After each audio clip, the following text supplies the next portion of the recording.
Hamas اور اسرائیلی فوجیوں کے درمیان گھمسان کی جنگ جاری ہے، لیکن ایک چیز جس نے اسرائیلی فوجیوں کی نیندیں اڑا رکھی ہیں وہ ہے غزہ کے نیچے موجود حماس کی خفیہ سرنگوں کی بھول بھلیاں، جو اسرائیل کے لیے بہت بڑا چیلنج ہے۔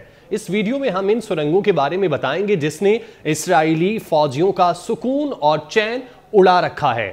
سرنگوں کے اس نیٹ ورک کا حجم کا اندازہ لگانا بہت مشکل ہے، جسے اسرائیل نے غزہ میٹرو کا نام دیا ہے کیونکہ خیال کیا جاتا ہے کہ یہ ایک ایسے علاقے کے نیچے پھیلی ہیں جو صرف 41 کلومیٹر طویل اور 10 کلومیٹر چوڑا ہے۔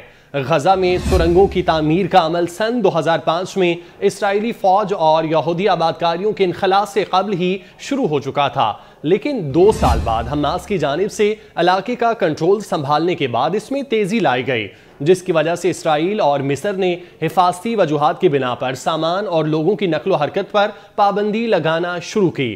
اپنے عروج پر مصری سرحد کے نیچے چلنے والی تقریباً 2500 سرنگوں کو حماس کی جانب سے تجارتی سامان، ایندھن اور ہتھیاروں کی سمگلنگ کے لیے استعمال کیا گیا۔ 2010 کے بعد غزہ کے لیے سمگلنگ کی اہمیت اس وقت کم ہوئی جب اسرائیل نے اپنی کراسنگ کے ذریعے سامان درآمد کرنے کی اجازت دینا شروع کی۔ مصر نے بعد میں ان سرنگوں کو پانی چھوڑ کر یا تباہ کر کے سمگلنگ کا سلسلہ بند کر دیا۔ حماس اور دیگر دھڑوں نے اسرائیلی افواج پر حملوں کے لیے بھی سرنگیں کھودیں۔ 2006 میں اسرائیل کے ساتھ سرحد کے نیچے ایسی ہی ایک سرنگ کا استعمال ہوا۔ 2 اسرائیلی فوجیوں کو ہلاک کیا گیا جبکہ تیسرے فوجی کو پکڑ لیا گیا، جسے انہوں نے 5 سال تک قید میں رکھا۔ 2013 میں اسرائیلی فوج نے 1.6 کلومیٹر لمبی 18 میٹر گہری ایسی سرنگ دریافت کی جس میں کنکریٹ کی چھت اور دیواریں تھیں اور جو غزہ کی پٹی سے اسرائیلی قبوض کے قریب تک جاتی تھی۔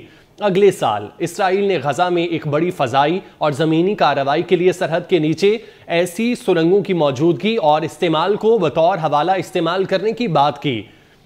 IDF نے کہا کہ اس کے فوجیوں نے جنگ کے دوران 30 سے زائد سرنگوں کو تباہ کیا، لیکن ایک گروپ حملہ کرنے کے لیے ایک سرنگ کو استعمال کرنے میں کامیاب رہا جس میں 4 اسرائیلی فوجی مارے گئے۔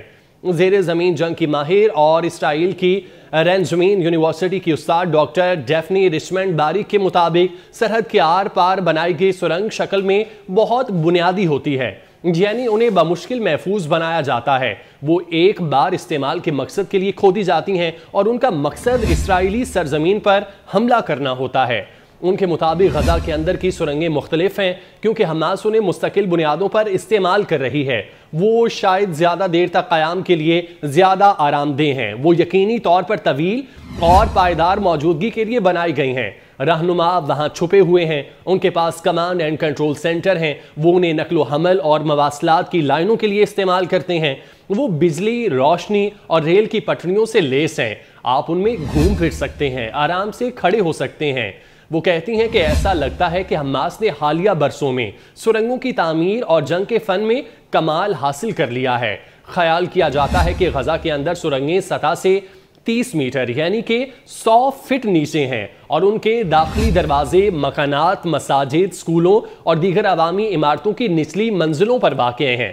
اسرائیلی فوج حماس پر الزام لگاتی ہے کہ اس نے غزہ کو ملنے والی لاکھوں ڈالر کی امداد اور ماضی کی لڑائیوں میں تباہ ہونے والے گھروں کی تعمیر و نو کے لیے دیے گئے لاکھوں ٹن سیمنٹ کو سرنگوں کی تعمیر میں استعمال کیا۔ یہ عین ممکن ہے کہ اسرائیل میں گزشتہ ہفتے کے آخر میں ہونے والے حملوں کے دوران حماس کی طرف سے سرحد کے آر پار بنائی گئی سرنگ کا استعمال کیا گیا ہو۔ ایسی اطلاعات تھیں کہ کفار غزہ کے قبوض کے قریب ایک سرنگ کا دہانہ دریافت ہوا۔ اگر اس کی تصدیق ہو جاتی ہے تو یہ سرنگ زیر زمین کنکریٹ کی رکاوٹ کے نیچے بنائی گئی ہوگی، جس میں جدید ترین اینٹی ٹنل ڈیٹیکشن سینٹر لگائے گئے ہوں گے جو اسرائیل کے 2021 کے آخر میں نصب کیے گئے تھے۔ ڈاکٹر ڈیفنی باری کا کہنا ہے کہ یہ ایک دھچکا ہوگا، لیکن وہ اس بات پر زور دیتی ہیں کہ سرنگ کی نشاندہی کا کوئی بھی نظام فول پروف نہیں ہے۔ یہی وجہ ہے کہ سرنگوں کو قدیم زمانے سے جنگوں میں استعمال کیا جاتا رہا کیونکہ ان کو روکنے کا کوئی طریقہ نہیں ہے۔ ان کا کہنا ہے کہ اسرائیلی اسٹیبلشمنٹ اور عام لوگ اگر یہ سمجھتے ہیں اسرائیلی فوج کے لیے غزہ میں حماس کی سرنگوں کے پورے نیٹ ورک کو تباہ کرنا ممکن ہوگا تو یہ خام خیالی ہے۔ سرنگوں کے نیٹ ورک کے کچھ حصے ہوں گے جہاں سے شہری کسی بھی وجہ سے انخلا نہیں کریں گے۔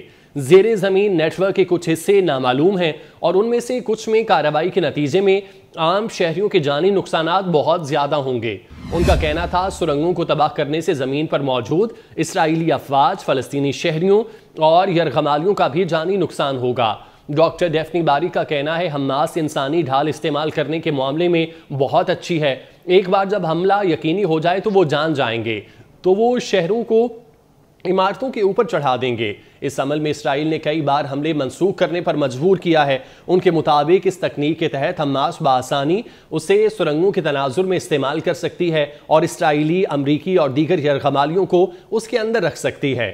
2021 کے تنازع کے دوران غزہ شہر میں تباہ کن فضائی حملوں کے ایک سلسلے میں 3 رہائشی عمارتیں زمین بوس ہوئیں، جس میں 42 افراد ہلاک ہوئے۔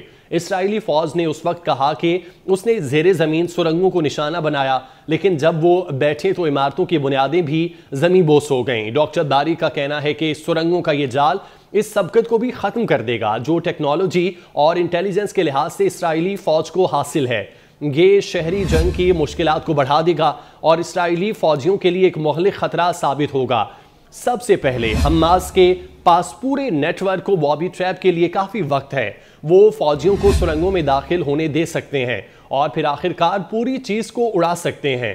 وہ اچانک حملوں میں فوجیوں کو اغوا کر سکتے ہیں اور پھر دیگر تمام خطرات ہیں جیسے آکسیجن کا ختم ہونا، دشمن سے دو بدو لڑائی اور زخمی فوجیوں کو بچانا بھی عملی طور پر ناممکن ہو جاتا ہے۔ وہ مزید کہتی ہیں کہ یہاں تک کہ اگر آپ سرنگ کے اندر نہیں جاتے تو ایسے علاقے کو محفوظ بنانا جہاں آپ کو شبہ ہو کہ سرنگیں موجود ہو سکتی ہیں، عام طور پر کسی دیگر علاقے کو محفوظ کرنے سے بہت مختلف ہے۔ یہاں آپ کو کسی ایسی چیز کو محفوظ کرنا ہوگا جو نظر نہیں آ رہی۔ تاہم اسرائیلی افواج کے پاس ان خطرات کو کم کرنے کے کچھ طریقے ہوں گے۔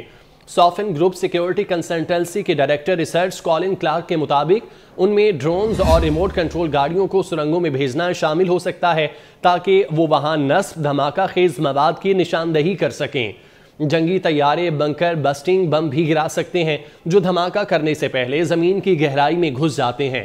تاہم گنجان آباد شہری خطوں کی وجہ سے اس سے عام شہریوں کے جانی نقصانات کے خطرات لاحق ہوں گے۔